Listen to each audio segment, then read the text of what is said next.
Hi, everybody. This is Ramona. It is Tuesday evening. Um, just wanted to come on for a minute and do a little reading from my book, Love Not Searching for the Love Only God Could Give.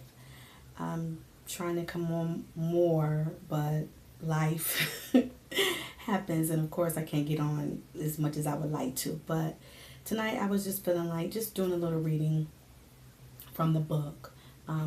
Here's my book here. Love Not Searching for the Love Only God Could Give.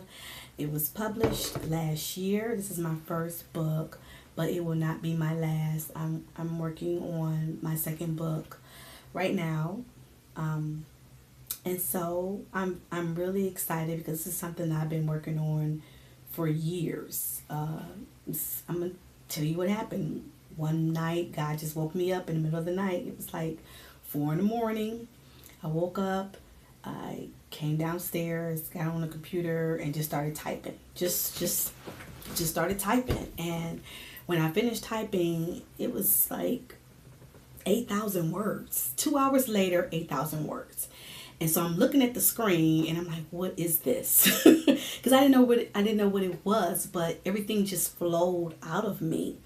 And I even shared. I called a couple of my girlfriends, my friends at the time, and I called them up. I said, "Listen, I want you to listen to this. I wrote this, and I just couldn't believe that so much was in me that I had to come out." And so, you know, after that night, I didn't write anymore. It was like I went back to try to type, and nothing came out of me. And so for maybe about 6 years, I say about 6 years, there was nothing. And so I said to myself, I said, "So what is this? What does this mean?" And so what happened? I met a girl who came back in contact with her on Facebook, author Janine May, and I seen that she was a publishing her own book, so she had her own publishing company. And I called her. I said, I think that's a book inside of me that I need to write. She said, "Well, write the book, write the book." I'm like, "Yeah, I'm gonna write it. I'm gonna write this book." Yeah. But I never wrote it. And so periodically she would call me and say, "Ramona, well, what's going on with the book?" And I'm like, I don't know, because I knew in my spirit that there was something that I wanted to write, but I wasn't sure whether it was me or whether or not it was the Lord telling me to do it. So that's where I kept going back and forth on that until one day I was at church, and a pastor came up to me. Well, actually, someone was giving me a word, and they were talking to me about a business that God was had for me. But I knew what that was. They were saying I was going to help people, and children were involved, and I knew that. I knew that was, for my chosen hearts. For parents and children with special needs. I knew that. So when that was prophesied to me, that was confirmation right there. I'm like, okay, yeah, I know what that is. But then after that word, the pastor who was there to confirm the word that someone had given me said, "But also, God said there's a book in you. There's a book. And you're supposed to write this book." Now, mind you, I didn't talk to this pastor. He didn't know anything about me. He didn't know anything about the book. He didn't know anything. The most we ever said was hello, maybe once every 2 years or something.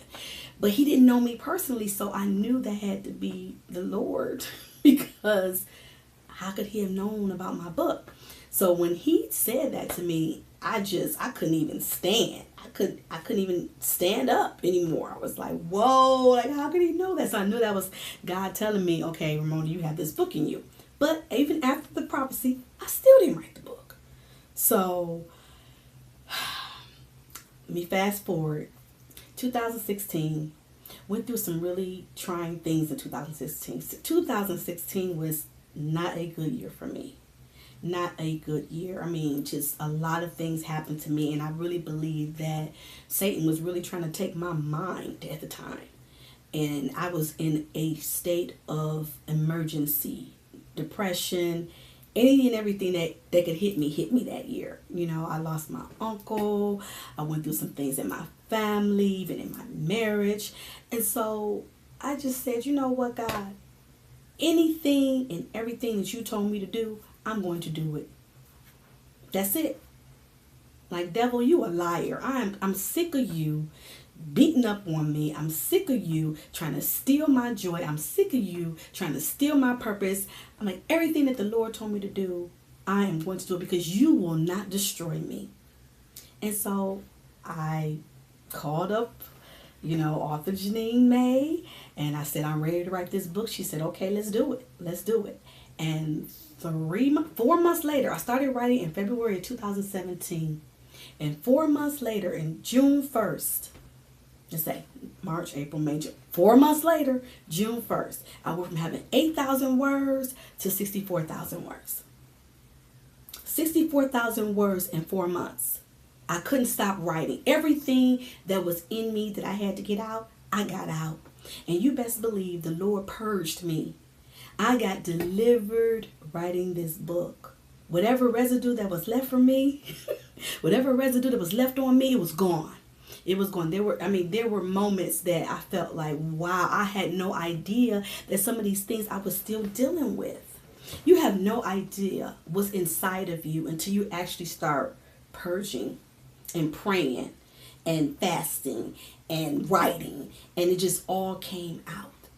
Things that I didn't even want to deal with came out. God was like, nope, you're gonna deal with that too. I'm gonna clean everything up. I'm going to deliver you from everything. You will be free when you finish writing this book. You will be free. And I thank God. I praise him. I give him glory and honor because he did.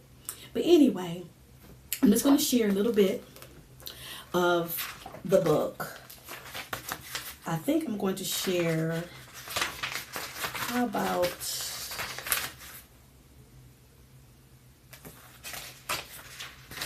words from the author?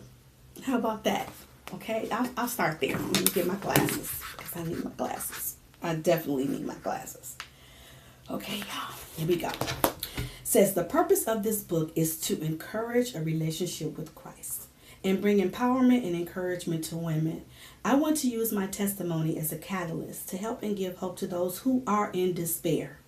I want my story to help single women and single mothers. I also want to share my experiences to display the love and glory of God in my life. In order for this to occur, I know that I will have to uncover some of the most painful events of my life, the events and occurrences in my life that has affected me the most. In this process and in the unveiling of these events, I would like to convey how God and his love brought me out of a dark and horrible pit and delivered me from my circumstances, how I could rise above the turmoil and the ashes and become the woman that God has called me to be. I understand the pain of being rejected all too well, for I have been rejected my entire life by first and foremost my father. Through the process of writing this book, I was forced to rehash and remember painful experiences that I have suppressed that resurfaced painful and bitter emotions. This was very therapeutic for me because I was able to really deal with it and allow God to heal me. As a result of that initial rejection, a seed was planted at a very young age, which in turn made me attracted to men who also rejected me. The cycle went on and on for years. The generational curse of bad and truly awful relationships did its best to diminish the love that I have for myself. I didn't know who I truly was. I didn't know that God loved me or just how much. I continually found myself in relationships where men demeaned me and used me. I allowed these men to attack my self-esteem. This left me feeling inadequate and unworthy. I believed in my mind that I was not worthy of anyone's love. I would give more and more of myself, trying so desperately to receive the love I was searching for, to fill a void only Jesus Christ could fill. However, once I began to come into the revelation of God's love, my life tremendously changed. This revelation of unconditional love was the beginning of my foundation.